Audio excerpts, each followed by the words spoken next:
Hi అండి, welcome to my channel. అయితే ఇప్పుడిప్పుడే మనకు ఒక బ్రేకింగ్ న్యూస్ అయితే రావడం జరిగిందండి సరెండర్ లీవ్ బకాయిలకు సంబంధించి.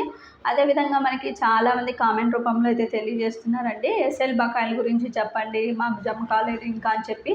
ఎక్కడా కూడా ఎస్ఎల్కి సంబంధించి బకాయిలు ఎవరికి కూడా జమ కాలేదండి. సరెండర్ లీవ్ బకాయిలు ఒకసారి ఎందుకు జమ కాలేదు, ఎప్పుడు జమ అవుతాయన్న పూర్తి వివరాలు అయితే ఈ వీడియోలో అయితే తెలుసుకుందాం. మీరైతే వీడియోని ఎక్కడా కూడా స్కిప్ చేయకుండా ఎండ్ వరకు అయితే చూసేయండి. వీడియో నచ్చినట్లయితే తప్పకుండా లైక్ చేయండి, షేర్ చేయండి. ఇక ప్రావిడెంట్ ఫండ్ ఏపీజీఎల్ఐ బకాయిలు చెల్లింపులు సరే అండి, చాలామందికి అవి అయితే జమ అయ్యాయి, కానీ సరెండర్ లీవ్ బకాయిలు ఎక్కడా కూడా జమ కాలేదని చెప్పి రాష్ట్ర ప్రభుత్వాన్ని అయితే నిలదీస్తున్నారండి.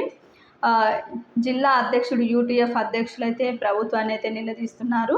ఇక శుక్రవారం బద్వేల్లో విలేకరుల సమావేశంలో మాట్లాడిన ఆయన, ఉపాధ్యాయుల ప్రభుత్వం చెల్లించాల్సిన 25,000 కోట్ల బకాయిలు ప్రభుత్వం చెల్లించాల్సి ఉంది.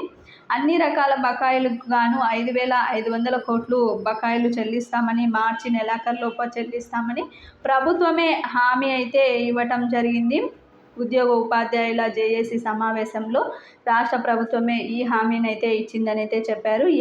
హామీ మేరకి ప్రావిడెంట్ ఫండ్ ఏపీజీఎల్ఐ బకాయిలను కొంతమేర చెల్లించారని, అయితే ఇచ్చిన హామీ మేరకి పూర్తి స్థాయిలో బకాయిలను చెల్లించడంలో ప్రభుత్వం విఫలమైందని అయితే ఆయన చెప్పడం జరిగిందండి. సరెండర్ లీవ్ బకాయిలు ప్రభుత్వం 2 ఏళ్లుగా ఉపాధ్యాయులకి చెల్లించనే లేదన్నారు. ఇప్పుడు కూడా మార్చిలోపు చెల్లిస్తామని చెప్పినప్పటికీ కూడా ఎవరికి కూడా జమ కాలేదని అయితే వారైతే చెప్పడం జరిగింది. ప్రభుత్వాన్ని నిలదీయడం అయితే జరిగిందండి.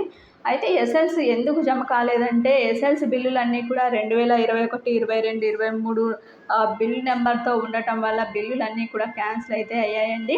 మొత్తం ఇప్పుడు ఫ్రెష్గా 2024 కొత్త ఆర్థిక సంవత్సరం వచ్చింది కాబట్టి బిల్లులన్నీ కూడా 2024 సంవత్సరంతో అప్లై చేస్తే అవి మనకి జమ కావడం అయితే జరుగుతుందండి. మొత్తం 25,000 ఎస్ఎల్కి సంబంధించి బకాయిలు అయితే ఉన్నాయి. ఇక 2021, 22 సంబంధించి కూడా మరో 300 కోట్లు అదనంగా అయితే ఉన్నాయండి. మొత్తం ఈ బకాయిలన్నీ కాకపోయినా కొంతమేర ఎస్ఎల్సి బిల్లులన్నీ అప్లోడ్ అయిన తర్వాత ఇప్పుడు జీతాలు అయితే జమ అవుతున్నాయండి. జీతాలు, పెన్షన్లు మార్చి నెలకు సంబంధించి అవి జమ అయిన తర్వాత ఈ ఎస్ఎల్స్కు సంబంధించి అప్లోడ్ చేసిన తర్వాత ఈ నెలలో అయితే ఖచ్చితంగా కొంతమేర, పూర్తి స్థాయిలో కాదండి, కొంతమేర ఎస్ఎల్స్ అయితే జమ అయ్యే అవకాశాలు అయితే ఉన్నాయని అయితే తెలుస్తోంది. ఇక మే లోపు అయితే 9,000 కోట్ల రూపాయలకి ప్రభుత్వం ఆర్బీఐ దగ్గర చెప్పడం అయితే జరిగింది అప్పు కావాలని చెప్పి. ఆ 9,000 కోట్లు వచ్చినట్లయితే ఖచ్చితంగా ఈఎస్ఎల్కి సంబంధించి కొంతమేర జమ చేసే అవకాశాలు అయితే ఖచ్చితంగా ఉన్నాయి. ఈ నెలలో ఎట్టి పరిస్థితుల్లో అయితే జమ చేయాలంటే అవి, ఎందుకంటే మార్చి నెలలోనే జమ చేయాల్సిన బకాయిలు ఈ బిల్లులన్నీ కూడా క్యాన్సిల్ కావడం వల్ల జమ కాలేదు కాబట్టి ఈ నెలలో ఖచ్చితంగా అయితే జమ అవుతాయండి. ఇది ఇప్పటి వరకు ఉన్నటువంటి ఎస్ఎల్స్కు బకాయిలకు సంబంధించి పూర్తి తాజా సమాచారం. మీకు ఈ వీడియో నచ్చినట్లయితే తప్పకుండా లైక్ చేయండి, షేర్ చేయండి. Thank you for watching.